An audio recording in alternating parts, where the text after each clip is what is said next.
Hi, this is AstroKrys from CodaQueenAstrology, and today's video is on the lunar eclipse in Sagittarius. This is the first eclipse this season.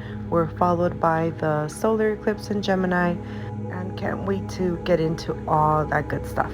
But first, I'd like to invite you to follow me on IG. I go there live every week where I host Ask the Astrologer segment. I also host rooms on Clubhouse, in Astrology Club, and also the Astrology and Esoterica Club. Please join our Astro group if you're interested in learning more from me. I host and have guests in that group in regard to everything astrology and the spiritual journey. If you're new to my channel, don't forget to subscribe, hit that notification bell, and comment below. Let me know what you thought about the Sagittarius lunar eclipse forecast, or if you have any suggestions on videos you'd like me to make. Okay, so let's get started.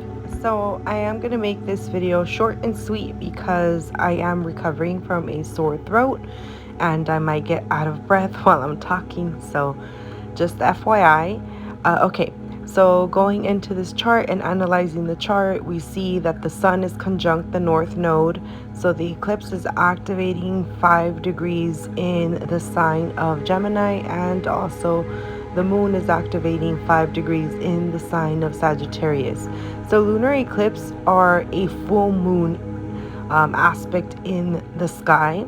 However, the full moon is paired with the nodes of the moon, and this is what causes the eclipsing. So as you can see, the nodes are at 10 degrees and the moon and sun at 5, very close proximity. And we also have Gemini and a Gemini Mercury and a Gemini Venus at 21 and 24 degrees. So they're very close to the eclipse, meaning that the signs that Venus and Gemini rule are also going to be impacted. Now, the eclipse in the sign of Gemini already impacts people that are Gemini rising, sun, or moon, because of the fact that the north node is in Gemini, the sun there's eclipsing in that sign as well, and Gemini aspects by square Pisces and Virgo. So those are other signs that are also going to feel this eclipse quite strongly. And then Sagittarius, Gemini aspects as an opposition. So if we look at the general layout of the eclipse, there's a lot of air. We have a lot of planets in air. Fire is activated by the moon. And we have Jupiter, Mars in water. Now we have some outer planets, Uranus in Earth, and then also Neptune in water, which Neptune plays a big part because Neptune is squaring Venus and Mercury. But in the same token, Neptune is also trining Mars. Now Mars has been in the sign of Cancer for quite some time, so the moon is ruling the sign of Cancer. So Mars is also a big player here, but it's not necessarily aspecting the sun or Gemini planets or points because it's in the neighboring sign. So it's forming a semi-sextile to Venus and Mercury, but not a major aspect. So yeah, not necessarily providing much support other than providing support through Neptune. And Neptune plays a tricky part here because Neptune forms a part of a T-square. So not necessarily just by aspect, it's more by house. So the planets in Pisces are squaring both Gemini and Sagittarius. Now the ruler of Sagittarius is in the sign of Pisces right now, which is Jupiter. And Jupiter actually enjoys the sign of Pisces. So both rulers are in dignity. We have the ruler of Gemini in the sign of Gemini. So we have Mercury in Gemini, very strong, not retro, about to go retro. So it happens shortly after the eclipse. And then we have the ruler of Sagittarius in dignity in his own sign, has shortly entered, will retro in a few weeks around July, but it has not retro during this eclipse, so quite strong. And it's forming a square. So when analyzing the eclipse, we're safe to say that we do have some support. This axis activates the mind. So Gemini is the lower mind and Sagittarius is the higher mind in regard to the qualities. Both of these signs, especially this axis, these signs are the most out of all the other pairs, these signs are the most familiar.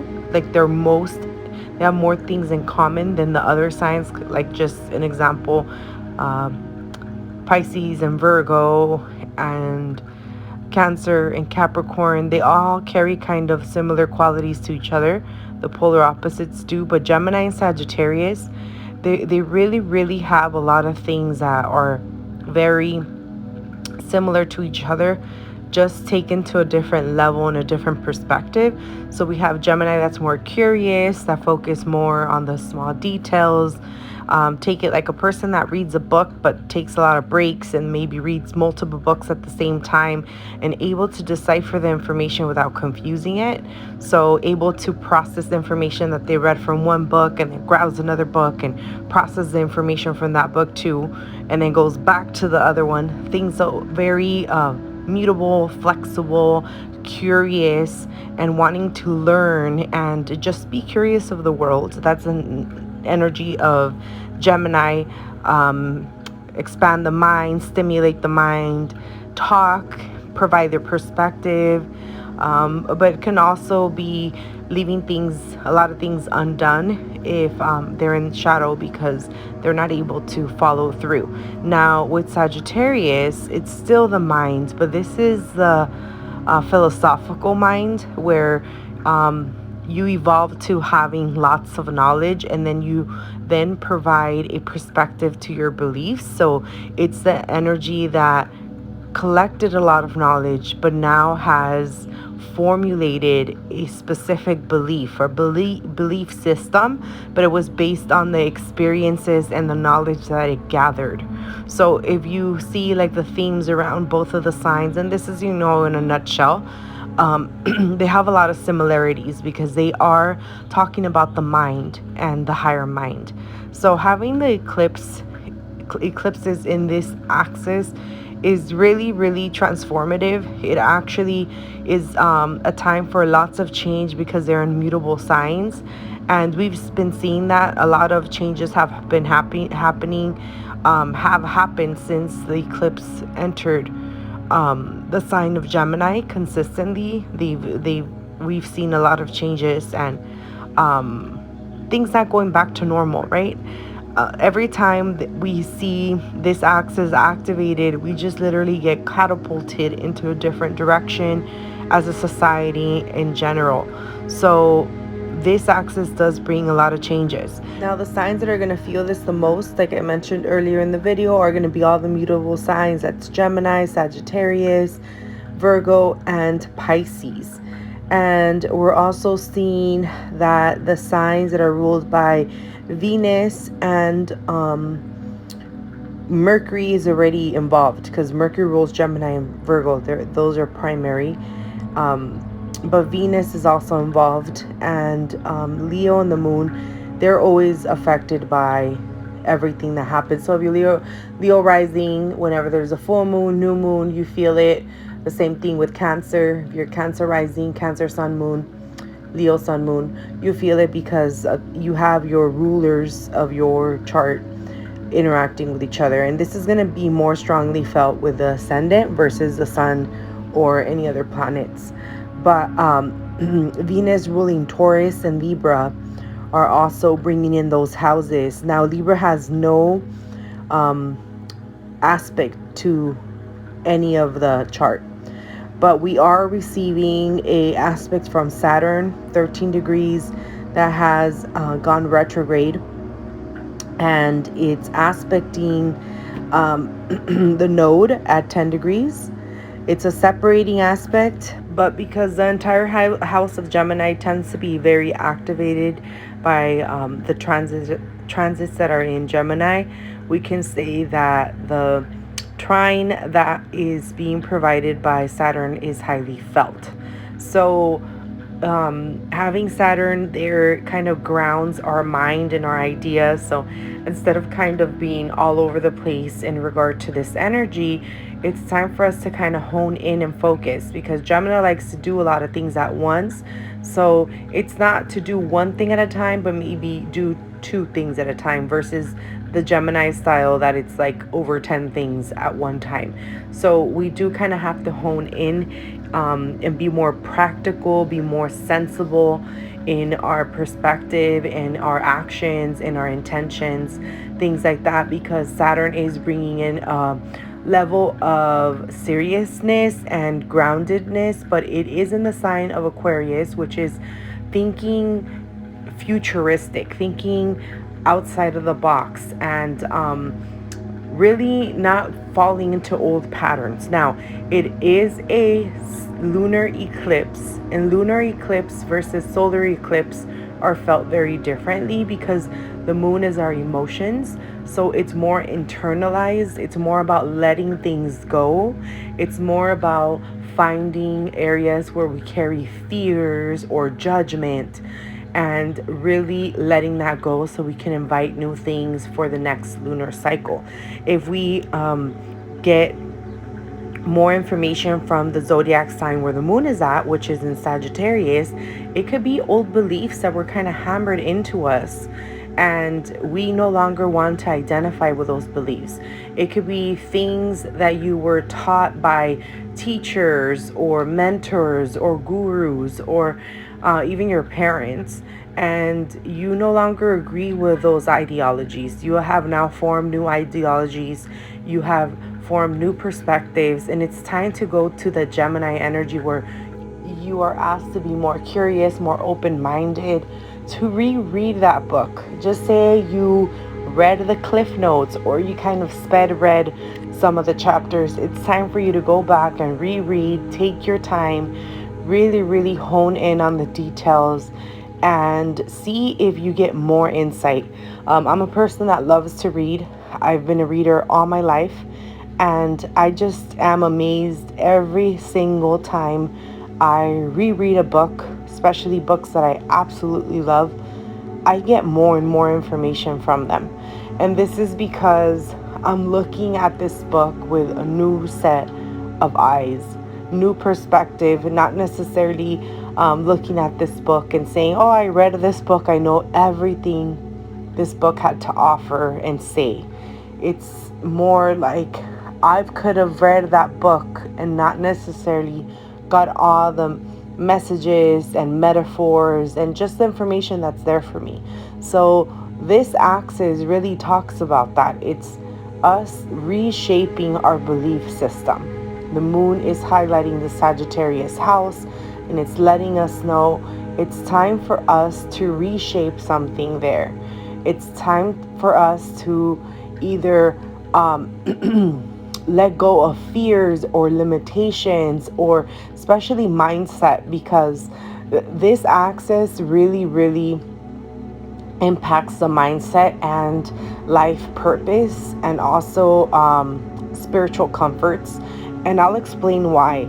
So Jupiter is known as the Great Benefic, and he rules the sign of Sagittarius and Pisces.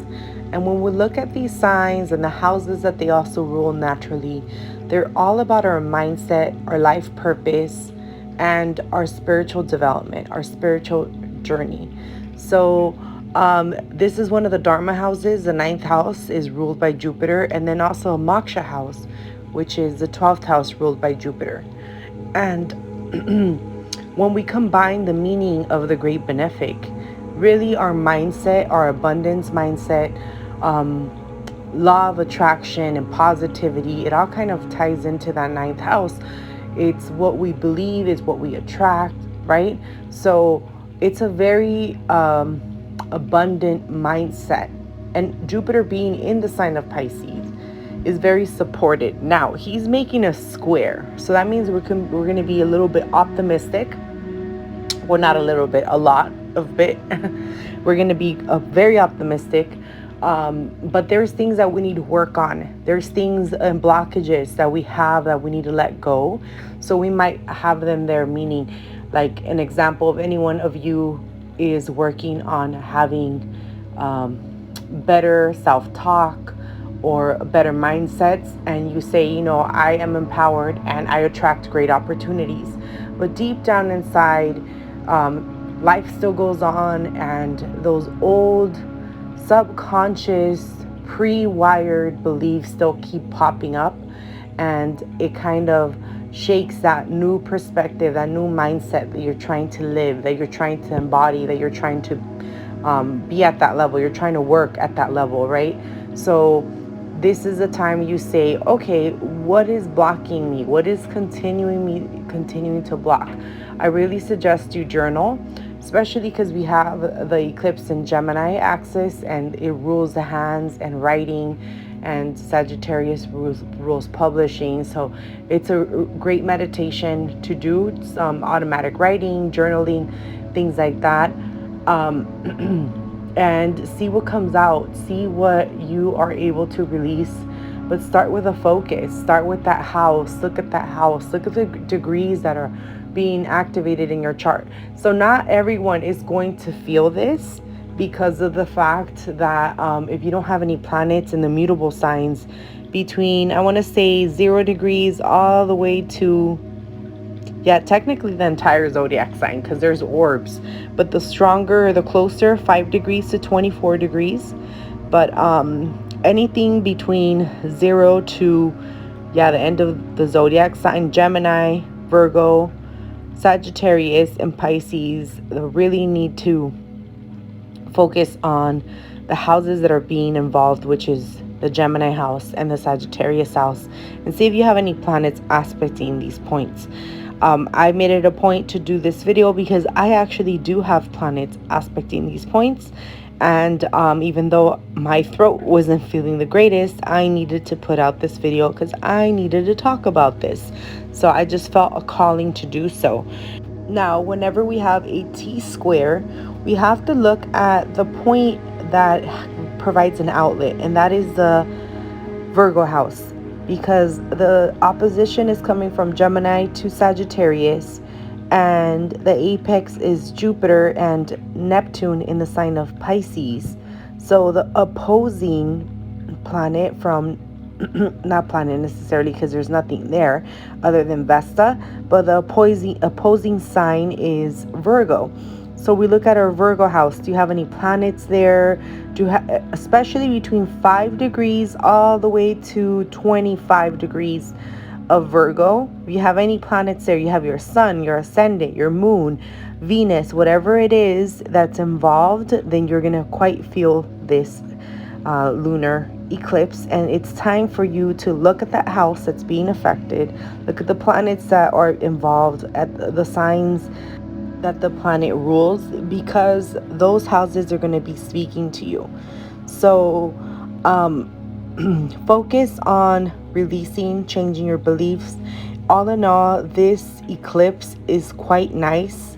We have both of the rulers of the eclipse in dignity, in good dignity. Now one of the rulers is squaring, so like I mentioned before, we are going to be more optimistic, we're going to be more hopeful, dreaming really, really big, which is quite good.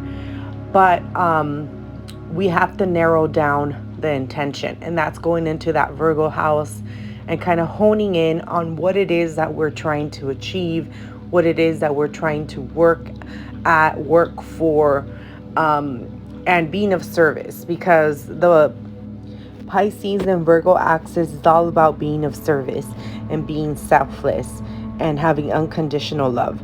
Now, we are going to get a lot of insight through spiritual work, such as tapping into the subconscious, hypnosis, dream work. Dream work would be very, very good. Psychic intuition and downloads and insights. So I suggest you keep a dream journal or something to record like your dreams when you wake up, like a voice memo or something like that, to see if you get some type of information that helps you decipher really what needs to be worked on and let go. But again, this eclipse working very harmoniously, other than having the oppositions. But it does involve all the personal planets. So we have all the personal planets communicating. We have Mars making a aspect to Neptune. We have Venus and Mercury opposing the moon and conjuncting the sun. So, and we have Jupiter in that T square, in addition to Saturn forming a trine. So, lots of activity, lots of communication, all areas of life in our personal life are being called to let go of something and change our perspective.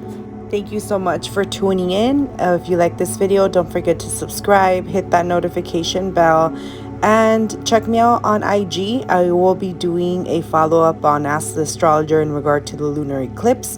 I'm also hosting a goddess ring in regard to the lunar eclipse, where we do a ritual, release, and manifest at the same time, and in the middle of our moon gazing challenge as well.